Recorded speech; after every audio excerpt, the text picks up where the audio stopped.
ஞானானந்தமயம் தேவம் நிர்மலஸ்படிகாகிருதிம் ஆதாரம் சர்வ வித்யானாமய கிரீவம் பாஸ்மகே. அக்ஷரா அண்ணாமலை யூடியூப் சேனல் நேயர்களுக்கு அஸ்ட்ரோ கே ஐயங்காரின் பணிவான நமஸ்காரங்கள்.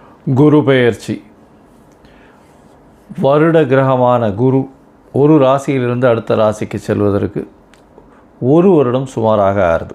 அதாவது 13 மாதங்கள் ஆகும்.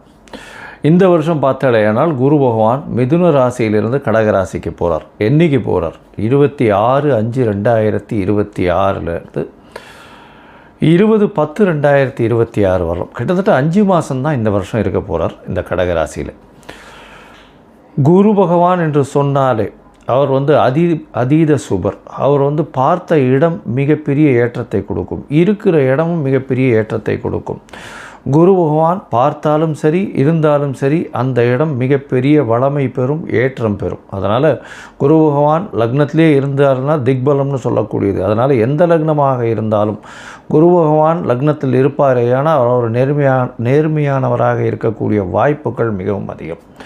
சரி, குரு பகவானை பொறுத்தவரையிலும் வேறு என்ன செய்யலாம், வேறு என்னென்னலாம் பார்க்கலாம் அப்படின்னு பார்த்தோம்னா, குருவினுடைய காரகத்துவம் என்ன அப்படின்னு பார்க்கும்பொழுது, குருவினுடைய காரகத்துவம் புத்திர காரகன்னு சொல்லக்கூடியவர். புத்திர காரகன்னா குழந்தை பிராப்திக்கு குருவினுடைய பார்வை மிகவும் அவசியம்.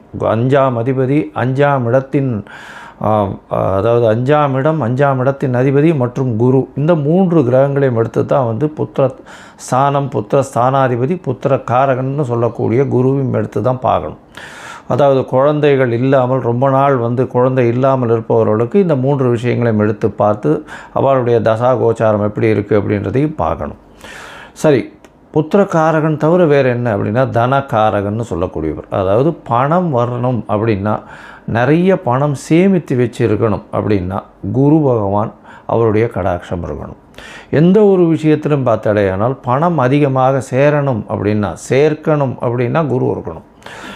செலவு பண்ணணும், சந்தோஷமாக இருக்கணும், அனுபவிக்கணும்னா சுக்கிரன் நல்லபடியாக இருக்கணும். அப்படி இருந்தால் தான் உங்களுக்கு அந்த பணத்தை அதீதமாக செலவு பண்ணுவோம். அதனால தான் பார்த்தேன்னா ஒருத்தர் பணத்தை நிறைய சேர்ப்பார், அவருடைய அடுத்த ஜென்ரேஷனில் பணத்தை அதிகமாக செலவு பண்ணுவார். ஏன்னா அவருக்கு குரு ரொம்ப ஸ்ட்ராங்காக இருக்கும், இவருக்கு சுக்கிரன் ஸ்ட்ராங்காக இருக்கும். அதனால் எல்லா விதமான உலக இயல் வாழ்க்கைகளில் இருக்கக்கூடிய எல்லா விதமான இன்பங்களையும் அவர் சந்தோஷமாக ஏற்று பண்ணுவார். அதாவது சுக்கிரன் அதிகமாக ரொம்ப ஸ்ட்ராங்காக இருந்தாலும்.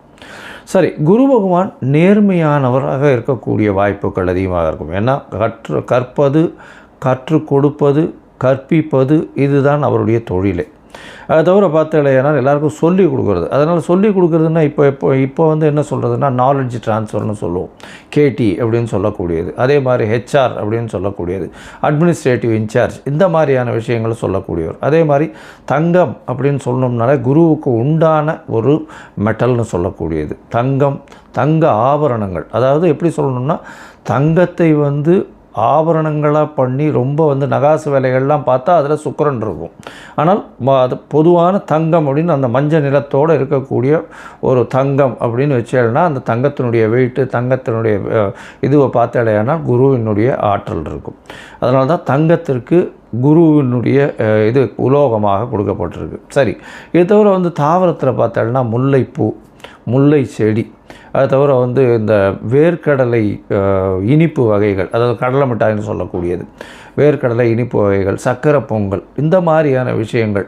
அது தவிர பார்த்தாலேனால் இந்த குரு பகவானுக்கு உண்டான மஞ்சள் மூக்கு கடலை, வெள்ளை மூக்கு கடலை, கருப்பு மூக்கு கடலைன்னு இந்த குரு பகவானுக்கே சுண்டல் போடுவோம். அது தவிர மஞ்சள் துணி, இது எல்லாமே குரு பகவானை சொல்லக்கூடிய விஷயம். குரு எல்லாவற்றிற்கும், அதாவது தேவர்கள் எல்லாருக்குமே அவர் தான் குரு. அதனால் இந்த குரு பகவான் எந்த கிரகத்தை பார்த்தாலும் குருவுக்கே எல்லா விஷயங்களிலும் அதிகாரம் உண்டு. அதனால் எந்த ஒரு தீய கிரகத்தை பார்த்தாலும் அவரும் கட்டுப்பாட்டில் வருவார். அதாவது தீய கிரகம்னு சொல்லக்கூடியது சூரியன், செவ்வாய், அதை தவிர ராகு, கேது, சனி வாழெல்லாம் சொல்கிறோம். இந்த கிரகங்களை பார்த்தாரேயானால் அந்த கிரகங்கள் சுபப்படக்கூடிய வாய்ப்புகள் மிகவும் அதிகம்.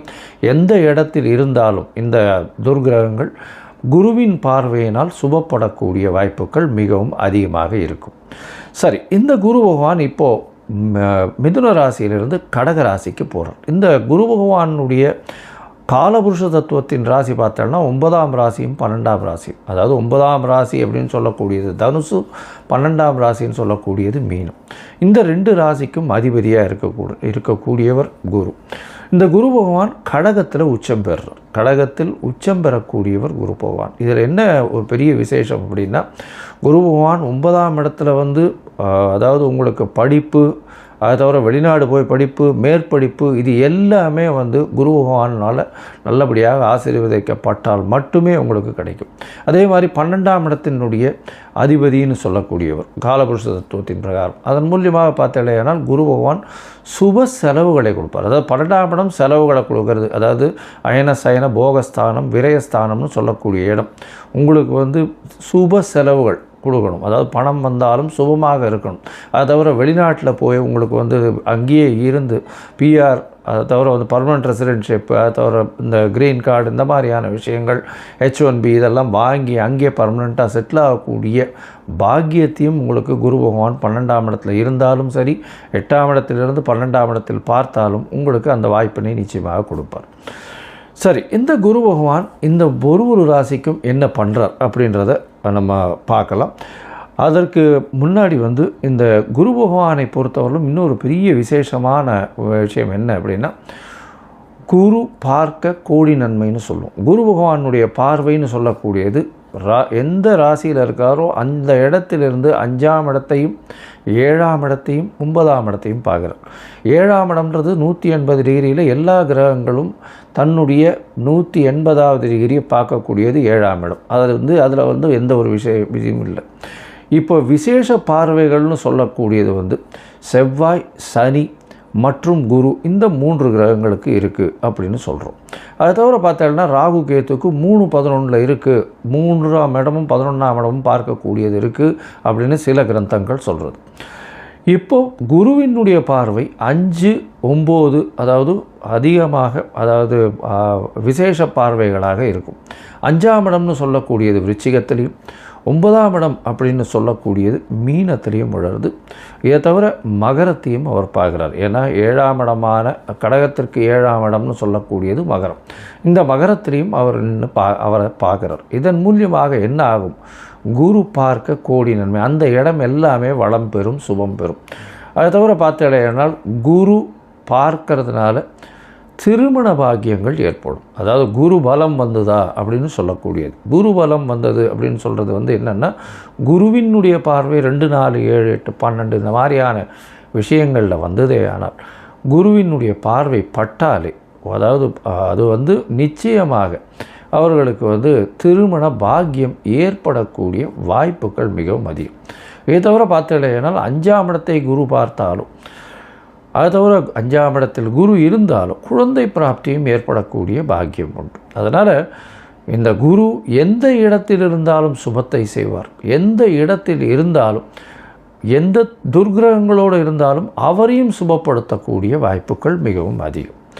இந்த குரு சிம்மத்தை பார்த்து, அதாவது பொதுவாகவே பார்த்தோம்னா சிம்மத்தை பார்த்து, சிம்மாதிபதியும் பார்த்து, அந்த மாதிரியான பொசிஷன்லாம் வந்ததுன்னா குரு பகவானை பொறுத்தவரையிலும் அரசாங்கம், அரசு தொழிலில் பெரிய ஏற்றத்தை கொடுக்கக்கூடியவராக இருப்பார். அதனால் குரு பகவான் மிகப்பெரிய ஏற்றத்தை கொடுக்கக்கூடிய காலகட்டமாக அமையும். சரி, இந்த குரு பகவானை பொறுத்தவரையிலும் எளிய பரிகாரங்கள் அப்படின்னு சொல்லக்கூடியது என்ன அப்படின்னு பார்த்தோம்னா, குருவினுடைய காயத்ரி. குருவினுடைய காயத்ரி என்ன அப்படின்னு பார்த்தோம்னா, ஓம் ரிஷபத்வஜாய வித்மஹே கிருணி ஹஸ்தாய தீமஹி தன்னோ குரு பிரச்சோதயாத்து அப்படின்ற இந்த குரு காயத்ரி மந்திரமும், இல்லை குரு பிரம்மா குரு விஷ்ணு குரு தேவோ மகேஸ்வரா குரு சாக்ஷாத் பரபிரம்மா தஸ்ய குரவே நமஹா அப்படின்ற இந்த குருவினுடைய எளிய இந்த காயத்ரி மந்திரத்தையும் ஒரு நாளைக்கு 3 தரம் சொல்லிட்டு வர்றதன் மூலியமாக எந்த விதமான பிரச்சனைகளும், குருவினால் வரக்கூடிய பிரச்சனைகள் நிச்சயமாக அகலும்.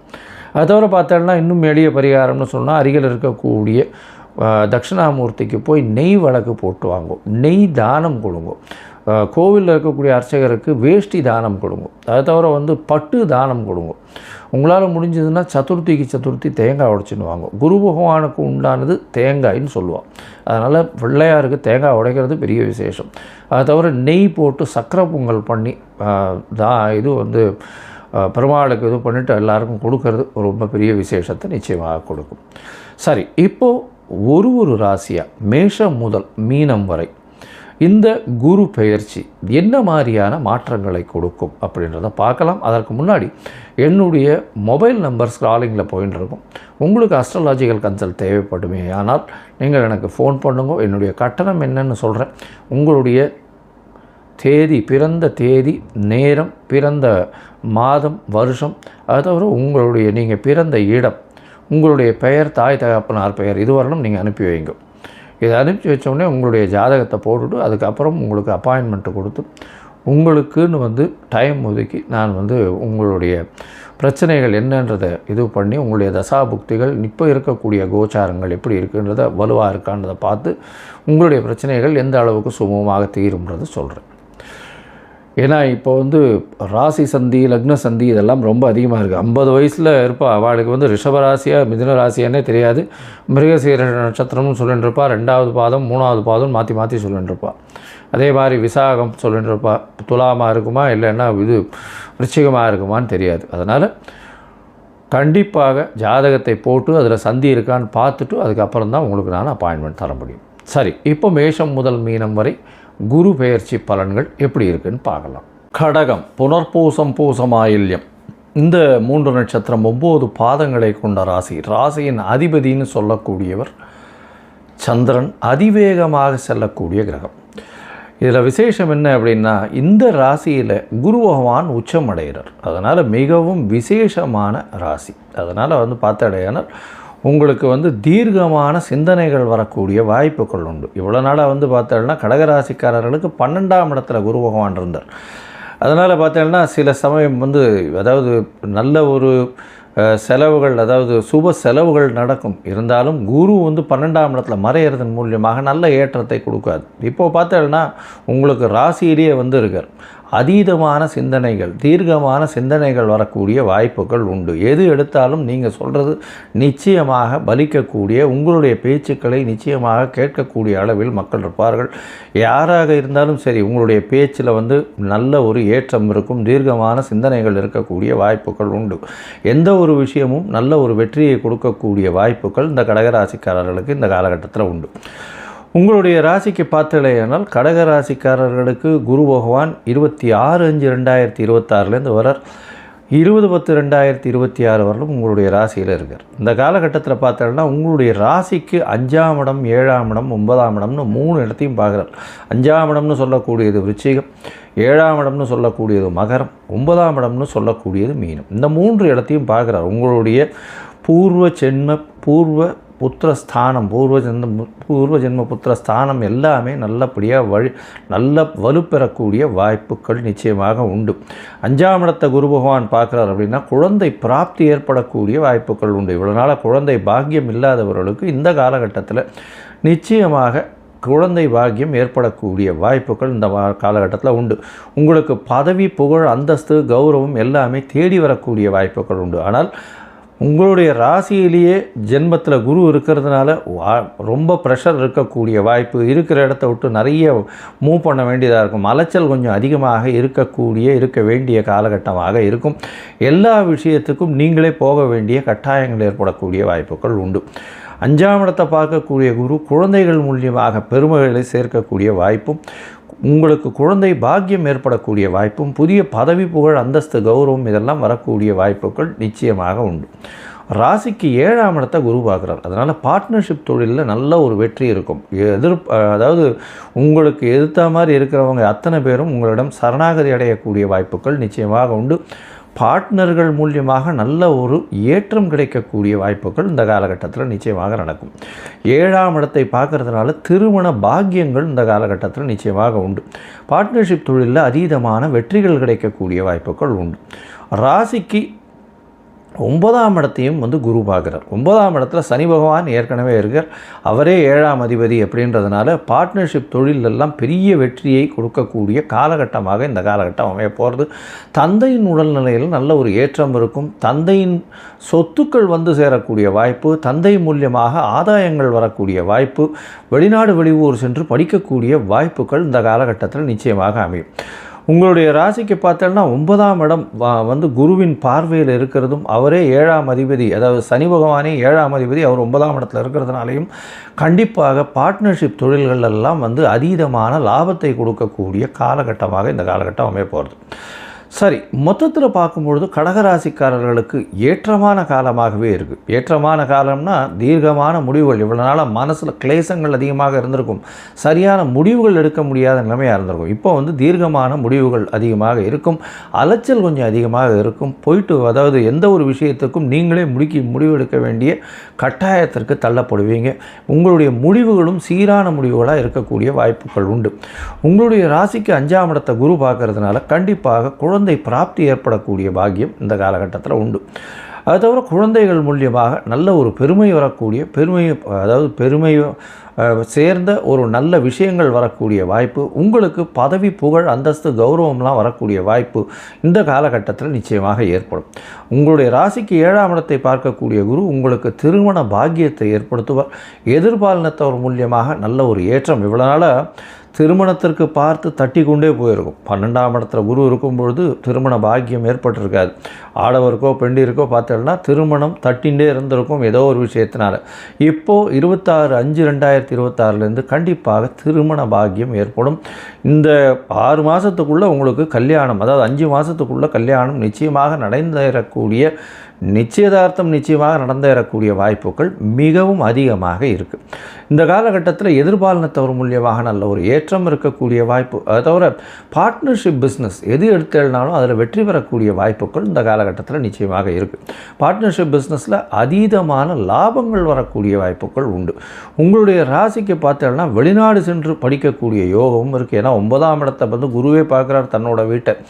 வெளிநாடு போய் படிக்கக்கூடிய யோகங்கள், அதை தவிர வந்து எதிர்பாலினத்தவர் மூலியமாக நல்ல ஒரு ஏற்றம் கிடைக்கக்கூடிய வாய்ப்பு. உங்களுடைய எதிர்பாலினத்தவர் மூலியமாக நல்ல ஒரு ஏற்றம் இருக்கக்கூடிய காலகட்டமாக இந்த காலகட்டம் அமையிறது. இந்த காலகட்டத்தில் உங்களுக்கு திருமண பாக்கியம் உண்டு. தந்தையின் உடல்நிலையில் நல்ல ஒரு ஏற்றம் இருக்கக்கூடிய வாய்ப்பு. தந்தையின் சொத்துக்கள் உங்களுக்கு வந்து சேரக்கூடிய காலகட்டமாக இந்த காலகட்டம் அமைய போகிறது.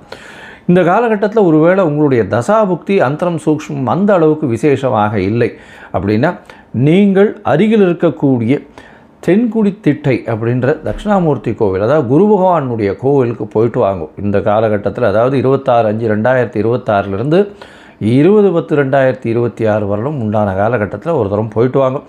அது தவிர இந்த வீட்டுக்கு பக்கத்தில் இருக்கக்கூடிய தட்சிணாமூர்த்தியோ இல்லைன்னா நவகிரகத்தில் இருக்கக்கூடிய குருவின் சன்னதி, அவருக்கு வந்து இந்த வியாழக்கிழமை மூக்கு கடலை அது சுண்டலாக பண்ணி விநியோகம் பண்ணுங்க. வர்றவாளுக்கெல்லாம், அதாவது குருவுக்கு இது பண்ணிவிட்டு அதுக்கப்புறம் வர்றவாளுக்கெல்லாம் விநியோகம் பண்ணுங்க.